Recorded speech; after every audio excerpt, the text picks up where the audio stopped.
Shalom, salam podcast eksposisi M116. Kita akan belajar dari 1 Korintus 6 ayat 12 dan 10 ayat 23 tentang arti tidak semuanya bermanfaat. Beberapa orang bergabung dalam gereja di Korintus mengklaim bahwa mereka memiliki hak untuk berperilaku semua mereka dengan mengatakan, aku memiliki hak melakukan apa saja. 1 Korintus 6 ayat 12. Paulus membantah klaim mereka dengan menyatakan bahwa adalah salah untuk berpikir bahwa orang Kristen memiliki lisensi untuk berbuat dosa. Karena hal itu menganggap remeh pengampunan Tuhan. Ia berkata, sementara orang Kristen bebas untuk melakukan apa saja, tidak semuanya berguna bagi mereka. 1 Korintus 6 ayat 12, 1 Korintus 10 ayat 23. Tanggapan Paulus mengklarifikasi bahwa kebebasan seorang Kristen bukanlah lisensi untuk menuruti perilaku berdosa, tetapi panggilan untuk mengejar kekudusan.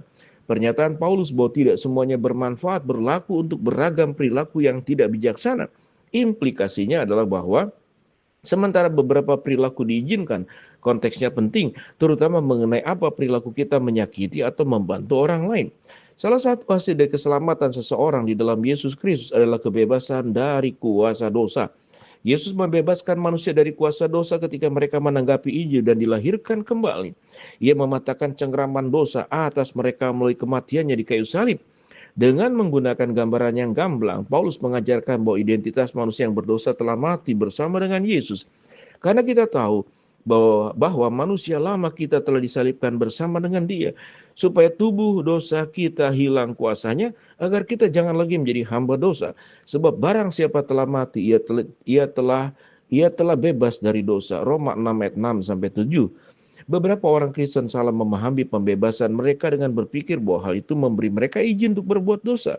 Tetapi kebebasan sejati adalah hidup dalam ketaatan kepada Allah. Paulus menggunakan dua peribahasa untuk menggambarkan guru-guru palsu yang pada suatu waktu mengaku Kristen tetapi kemudian kembali kepada gaya hidup mereka yang berdosa. Ia menyatakan tentang mereka benarlah peribahasa, anjing kembali lagi dari kemuntahnya dan babi mandi kembali kepada kubangannya. 2 Petrus 2 ayat 22, Amsal 26 ayat 11.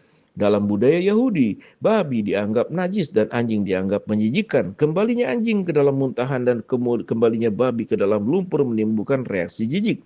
Gambar ini menggambarkan bagaimana Allah memandang kemurtatan guru-guru palsu, pada akhirnya keadaan mereka lebih buruk daripada awalnya. 2 Petrus 2 ayat 20.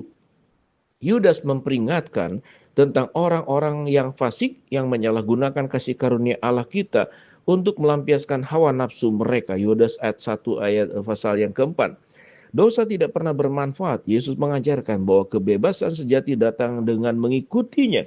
Dia berkata, jikalau kamu tetap di dalam firman-Ku, kamu benar-benar adalah murid-Ku, dan kamu akan mengetahui kebenaran dan kebenaran itu akan memerdekakan kamu.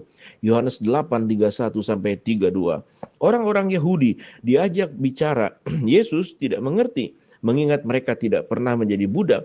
Yesus menjelaskan dengan berkata, setiap orang yang berbuat dosa adalah hamba dosa. Sebab seorang hamba tidak mempunyai tempat yang tetap dalam keluarga. Tetapi seorang anak adalah milik keluarga untuk selama-lamanya. Jadi apabila anak itu memerdekakan kamu, kamu pun benar-benar merdeka. Yohanes 8:34-36.